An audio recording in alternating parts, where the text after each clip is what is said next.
Welcome. उम्मीद है आप सब लोग खैरियत से होंगे।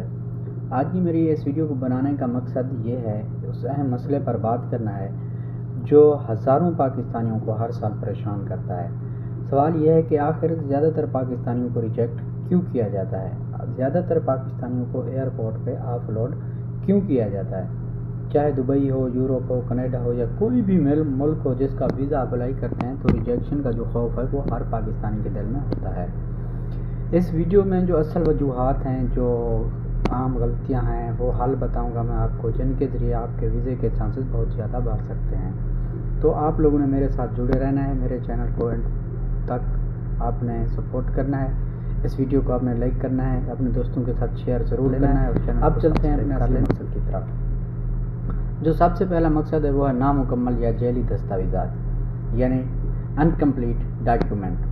वीज़ा रिजेक्शन की सबसे बड़ी वजह यह होती है आपके पास गलत, नामुकम्मल या जेली डॉक्यूमेंट्स होते हैं। अक्सर लोग फेक बैंक स्टेटमेंट लगाते हैं या अपडेट शुदा जॉब लेटर, एडिट शुदा जॉब लेटर लगाते हैं, जेली होटल या फ़्लाइट बुकिंग लगा देते हैं। मेरी एक बात याद रखें, जो आगे इमिग्रेशन ऑफिसर बैठा है ना, उसके पास मॉडर्नेस्ट मशीनें हैं। आजकल AI का दौर है, हर चीज़ वाज़ेह तौर पर सामने खोल के आ जाती है, तो आप लोगों ने इससे एहतियात करनी है। सबसे पहले आपने अपनी बैंक स्टेटमेंट दुरुस्त करनी है, उसके बाद आप लोगों ने एडिट शुदा जॉब लेटर नहीं लगाना है, उसके बाद जेली फ़्लाइट बुकिंग यानी जिसे डमी टिकट कहते हैं वो, और आप लोगों ने जेली होटल नहीं लगाना है। इन सब की अगर मैं डिटेल में आऊँगा तो उसके लिए मैं फिर आगे आहिस्ता आहिस्ता आप लोगों को बताता रहूँगा। फ़िलहाल मैं मेन पॉइंट कवर कर रहा हूँ। फिनेंशियल, उसके बाद है ना फिनेंशियल प्रोफाइल है ना जो आपकी, वो आपको ये साबित नहीं कर पाती कि आप दूसरे मुल्क जा क्यों रहे हैं, क्योंकि आप लोग जा रहे होते हैं विज़िट वीज़े पे।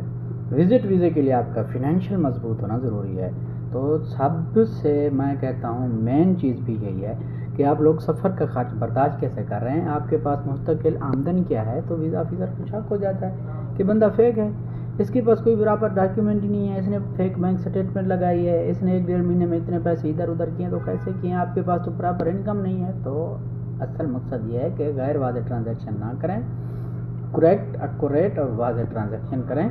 ये भी रिजेक्शन की एक अहम वजह है। दूसरी बात, आपका सफ़र करने का मकसद वाज़ेह नहीं होता कि आप लोग वहाँ जा क्यों रहे हैं। आपका वीज़ा ऑफिसर आपसे पूछता है क्यों जा रहे हैं, कहाँ रुकेंगे, कितने दिन रुकेंगे, सबसे अहम वापस क्यों आएंगे, आप कब आएंगे, तो आपका ट्रैवल प्लान क्या है। तो इसका आप लोग जवाब नहीं दे पाते और वहाँ पे आप कमज़ोर हो जाते हैं, क्योंकि आप लोगों की जो डिग्री होती है, अगर स्टडी वीज़े पे जा रहे हैं वो अटेस्टेड नहीं होती, वर्क वीज़े पे जा रहे हैं तो आपके पास जॉब परमिट लेटर नहीं है। ये सारी चीज़ें बहुत अहम होती हैं और ये मैटर भी करती हैं, तो फिर आप यहाँ पे फंस जाते हैं। तो आपने सबसे पहले ये देखना है कि आप कहाँ जा रहे हैं, उस हिसाब से अपना जॉब लेटर बनवाएं, या फिर अपनी डिग्रियाँ टेस्ट करवानी है वहाँ से किसी यूनिवर्सिटी या किसी आना है। एक और बात जो मैं आपको बताता हूँ, ओवर सटे होने का आपका बहुत ज़्यादा खर्चा होता है कि ये बंदा पाकिस्तानी है, ये जा रहा है, ये ओवर सटे हो जाएगा। बाद किस्मती से कुछ लोग वहाँ पे गलती से ओवर सटे हो भी जाते हैं। वीज़ा ख़त्म होने के बाद पैसे ज़्यादा लगते हैं, वो लोग वीज़ा लगवाते नहीं हैं और इस वजह से वो ओवर सटे हो जाते हैं। फिर वो वहाँ पे गैर कानूनी तरीके से रह रहे होते हैं, इलीगल होते हैं, गैर कानूनी काम करते हैं। और सबसे मेन वजह पाकिस्तान की रिजेक्शन की यही है, पाकिस्तानियों को वीज़े ना मिलने की, कि वहाँ पे जो पाकिस्तानी जाते हैं वो ओवर स्टे हो जाते हैं। तो आपने सबसे पहले इस चीज़ को भी माइंड में रखना है। उसके बाद है आपकी ट्रैवल हिस्ट्री। ट्रैवल हिस्ट्री आपकी बहुत मायने रखती है। आप पहली बार बैरून मुल्क जा रहे होते हैं ना, अगर बराह रास्त मुश्किल या महंगे मुल्क में ना जाएं, जैसे UK, USA, कनाडा, इन मुल्कों में आप नहीं जाएं, वहाँ पे आपके वीज़े का रिजेक्शन का इम्कान बढ़ जाता है और बाद में आप कमज़ोर पड़ जाते हैं। सबसे पहले आप किसी अपने गरीब हमसाए मुल्क में सफ़र कर लें, यानी कि आपने छोटे छोटे मुल्कों को एक बार देख लेना है। कतर हो गया जिस तरह, वहाँ का वीज़ा मिल जाता है आपको। नेपाल, फिलिपीन या इधर उधर कहीं घूम फिर करके आप कुछ ट्रैवल हिस्ट्री बना लें, उसके बाद अप्लाई करें, आपका वीज़ा इजीली आ जाएगा। इन सब चीज़ों का हल है वो सिंपल और प्रॉपर है। आपके पास ओरिजिनल और कंप्लीट डॉक्यूमेंट्स होने चाहिए, एक प्रॉपर और मजबूत बैंक स्टेटमेंट होनी चाहिए, वाज़ेह और सच्चा ट्रैवल प्लान होना चाहिए कि आप लोग क्यों जा रहे हैं, ठीक है, और वो मैं आपको बता चुका हूँ।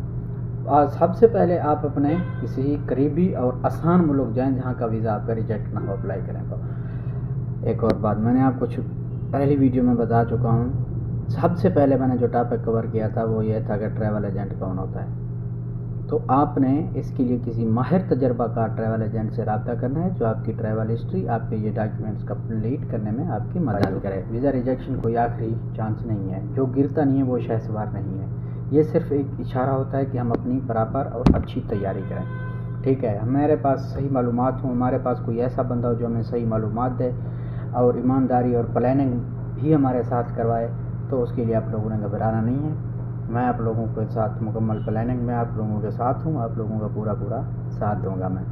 तो उम्मीद है आप लोगों ने मेरा चैनल सब्सक्राइब कर लिया होगा अभी तक। वीडियो एंड तक देखने का बहुत शुक्रिया।